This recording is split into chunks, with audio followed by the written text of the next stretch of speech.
గత అసెంబ్లీ ఎన్నికల సమయంలో కాంగ్రెస్ పార్టీ ఇచ్చిన 6 గ్యారంటీల్లో యువ వికాసం పేరుతో విద్యార్థులను దగా చేసిందని మంత్రి మాజీ ఎమ్మెల్యే పుట్ట మధుకర్ వివరించారు.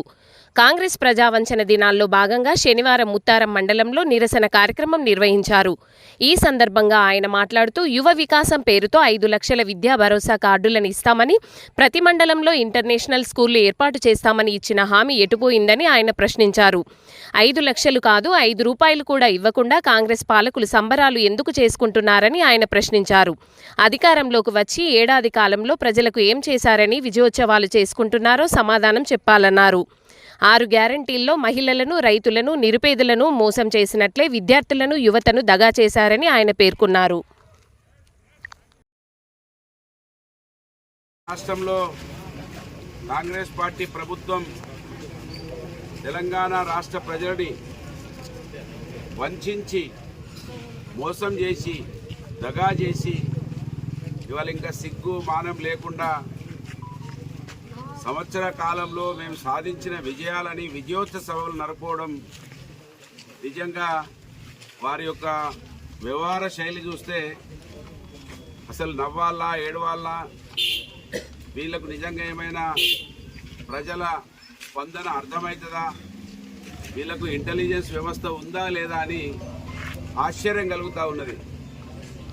వీళ్ళ ఉత్సవాలకి మంత్రి మేనిఫెస్టో కమిటీ చైర్మన్ ఉన్నాడు కనుక మేము కాంగ్రెస్ వంచన దినాలుగా ప్రకటించి ఇవాళ మంత్రి ముత్తారం గ్రామంలో మేము అడుగుతా ఉన్నాం, మీరు 6 గ్యారంటీలు 100 రోజులలో పూర్తి చేస్తా అన్నటువంటి 6 గ్యారంటీలలో 5వ గ్యారంటీ యువ వికాసం అన్నారు. యువ వికాసం పేరు మీద 5 లక్షల రూపాయల విద్యా భరోసా కార్డు ఇస్తా అన్నారు. అంటే ఏటీఎం కార్డు ఇస్తా అని చెప్పిండ్రు. అంతేకాకుండా తెలంగాణలో ఇంటర్నేషనల్ లెవెల్ స్కూల్స్ పెడతా అన్నారు. మండలానికి ఒకటి, ప్రతి మండలంలో ఒక తెలంగాణ ఇంటర్నేషనల్ స్కూల్ పెడతా అన్నారు. ఎక్కడున్నాయి మీ ఇంటర్నేషనల్ స్కూళ్ళు? కనీసం శంకుస్థాపన చేసేదాన్ని మేము అడుగుతా ఉన్నాం. అంతేకాకుండా 5 లక్షల రూపాయలేమో కానీ 5 రూపాయలు ఈ విద్యార్థి ఇప్పటి వరకు ఇవ్వలేదు. ఇవ్వకుండా మీరు ఉత్సవాలు చేసుకోవడాన్ని ఏ విధంగా భావించాలి? మేము ఇవాళ ఏం అర్థం చేసుకోవాలి? మేము ఇవాళ ఎందుకు హామీలు ఇచ్చిండ్రు, ఎందుకు పూర్తి చేస్తలేరో ఈ సమాజానికి జవాబు చెప్పాలని మేము డిమాండ్ చేస్తూ ఉన్నాం. ఇవే కాకుండా ముందుగా మహాలక్ష్మి పేరుతోటి మహిళలను మోసం చేసి, రెండవది రైతులను మోసం చేసి, మూడోది గృహజ్యోతి పేరు మీద మోసం చేసి ఇవాళ మీరు ఉత్సవాలు చేసుకోవడం. ఇందిరమ్మ ఇళ్ళు అన్నారు, ఇంటి స్థలాలు అన్నారు, ఏవి కూడా ఇవ్వలేదు ఇప్పటి వరకు. ఒకటో రెండో తూతూ మంత్రంగా ఒకరికి వస్తే ఒక పథకం ఇంకొకరికి రావడం లేదు. గ్యాస్ సిలిండర్ సబ్సిడీ ఒకరికి పడితే ఇంకొకరికి పట్టడం లేదు. 200 యూనిట్ల బిల్లులు అని చెప్పి ఇప్పుడు అందరికీ కూడా బిల్లులు వస్తూ ఉన్నాయి. ఏమో సాధించినని ఉత్సవాలు సాధించింది ఏంటంటే గ్రామాలలో సైతం హైదరాబాద్లో పెడితే గ్రామాలలో కూడా ఇళ్లను కూలగొడతా ఉన్నారు, ధ్వంసం చేస్తూ ఉన్నారు. ఏదైనా ప్రతిపక్ష పార్టీలు మాట్లాడితే మాలాంటి వాళ్ళం ఏం చేసిరని మేము అడిగితే కేసులు పెడతా ఉన్నారు. ప్రజాస్వామ్యబద్ధంగా ప్రభుత్వాన్ని ప్రజల పక్షాన అడిగితే కమాన్పూర్లో అడిగినందుకు కేసు పెట్టిండ్రు, అనేక కేసులు పెడుతున్నారు.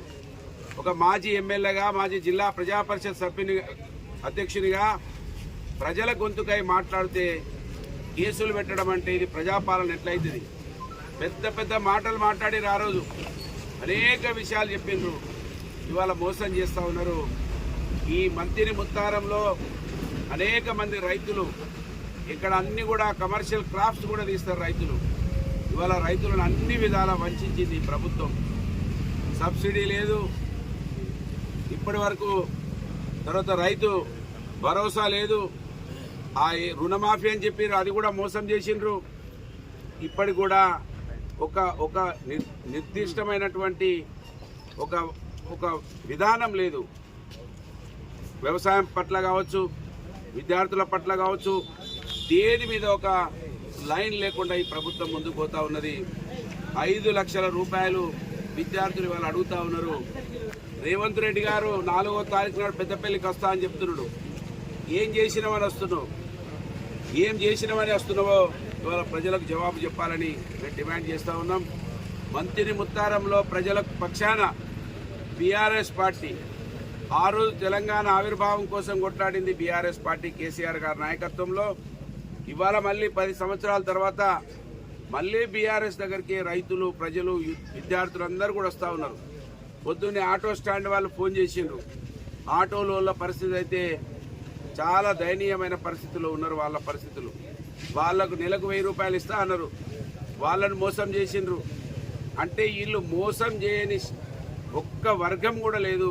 అన్ని వర్గాలను మోసం చేసినటువంటి కాంగ్రెస్ పార్టీకి బీఆర్ఎస్ పార్టీ నాయకులు అందరూ కూడా ప్రజలకు అండగా ఉండాలి, ప్రజల పక్షాన పోరాటం చేయాలి.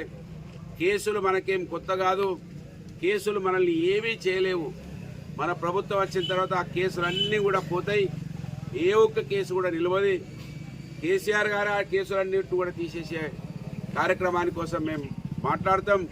కనుక కేసుల కోసం భయపడాల్సిన అవసరం లేదు, ప్రజల పక్షాన ఉండాలని బీఆర్ఎస్ పార్టీ ఏదైతే మనం కాంగ్రెస్ ప్రజా వంచన దినాలని చెప్పినామో ఈ పాంప్లెంట్ గడప గడపకిచ్చి ప్రజలను అప్రమత్తం చేసి ఇవాళ మనకు అర్థమైపోయింది తెలంగాణ రాష్ట్రంలో ఈ ప్రభుత్వం మీద పోరాటం చేస్తే లగచెర్లలో వాళ్ళు ఇవాళ వెనుకకు తగ్గినరు, మొన్న నిర్మల్లో వెనుకకు తగ్గినరు.